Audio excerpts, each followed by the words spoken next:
Unpopular opinion? Big box developers are splitting the VR player base. Onward 1.9 is finally released, and the good news is, gameplay-wise, everything's pretty much the opposite. Wait. 1.9 comes as a surprise to some. Just after the Hallows Eve celebrations for many, Onward 1.9's announcement offers little in terms of visual changes, but a lot in terms of back-end changes. The Downpour team has pretty much taken all the files out of their old system, reorganized them, and then put them into a new system which offers more flexibility with things such as server hosting, more administrative functionality, and more creative freedom for future upgrades on the platform, such as Quest. As for PC users, we'll talk about that shortly. The reality of the update is a bit of a mess. The game itself is the same at its core. It's just the way the game is played that has changed. The DPI team has said that the update will offer a better gaming experience for Quest and PC users alike, but the reality, for many, is deterioration in hand tracking, surprise server disconnects, and offline errors. First though, let's talk about some of the good. 1.9 offers a much-needed function to the game. The report feature. Finally, that one guy who just likes to yell racial profanities during the tent break can be muted permanently by banning. Now, the user will still be able to play in single player, however, they will just never be able to play it in another online match again. Ever. Banned. In addition, 1.9 also introduced a new feature to automatically reconnect you to the voice chat should you get disconnected, which means that now you won't have to lose that awesome KD spread if you have to leave and rejoin the lobby. A ton of bug fixes went in, fixing all sorts from the invisible player med syringe glitch to the flying ragdolls of yesteryear. DPI has been busy. Stanag mags no longer work for the FAMAS. Empty machine gun ammo boxes no longer look like ammo boxes with ammo in it. And players are now able to load into the same lobby twice if they've booted the game up from both Steam and Oculus. Now, on to the bad. Tracking, server connection reliability, game errors. It's making players take a nosedive. While this may sound like a show-stopping situation, Onward players are prevailing. Well, not really. According to the Steam charts, Onward has not only lost more than half of its player base this year, but they're also reporting a steady decline in player base for 4 months back-to-back. Before that, DPI had 1 month teetering the edge and 1 month of decent growth, then 4 more months of serious decline. At Onward's peak this year, the player count reached 253 players concurrently.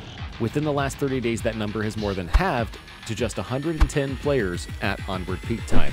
What does this mean for lovers of the game? What does this mean for the VR market in general? Well, I think it shows a very serious change in the market.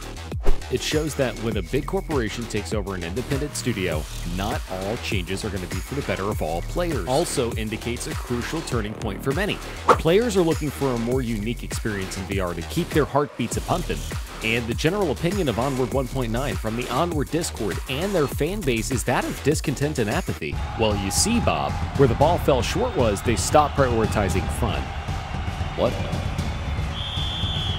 Let me bring you guys up to speed first though. It was on June 30th of 2020 when DPI finally announces the launch of Onward 1.8. It was about a month later in July when they announced they were also coming live to the Quest store. Well, that's fantastic. Get more players in on this.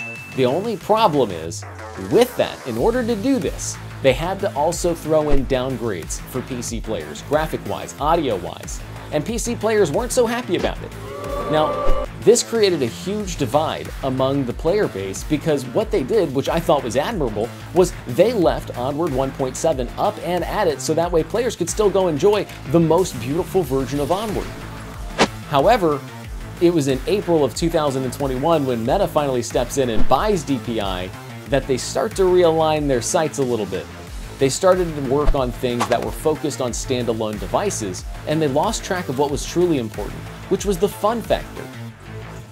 Fast forward to 1 year later, and on November 1st of 2022, Meta and DPI introduces the world to Onward 1.9. Unfortunately, players weren't so happy about this. Gripping issues, stability issues, and map creators even losing all comments and ratings on their creations were contributing factors for many players leaving Onward and heading for other FPS metaverses like Contractors and even War Dust. Now, speaking of Wardust, Shout out Wardust. Onward is not the only game to see declines recently. After 3 solid months of decline, they've seen themselves go from a 98 peak player base all the way down to just a 39 with an average player of 7.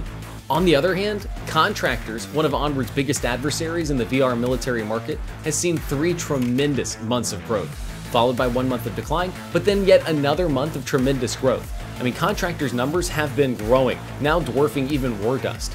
Since the acquisition by Meta in April of 21, Contractors has just gone from having a peak of 45 players with average of 17 to having over 220 players at their peak with an average of 86.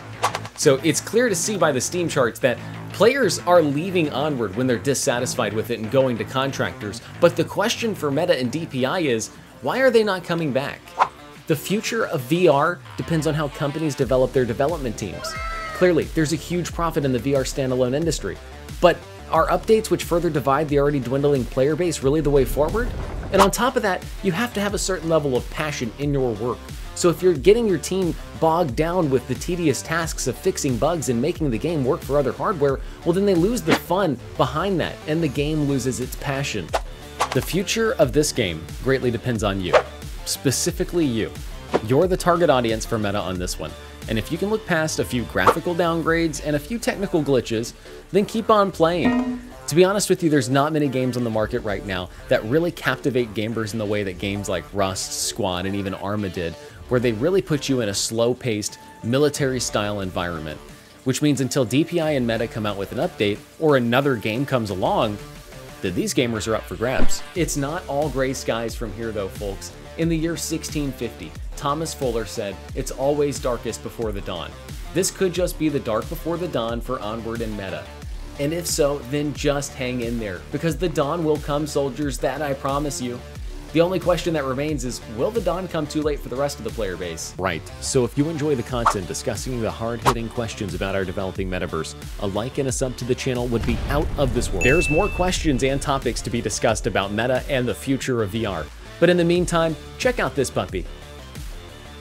Did you click it? Tap on that.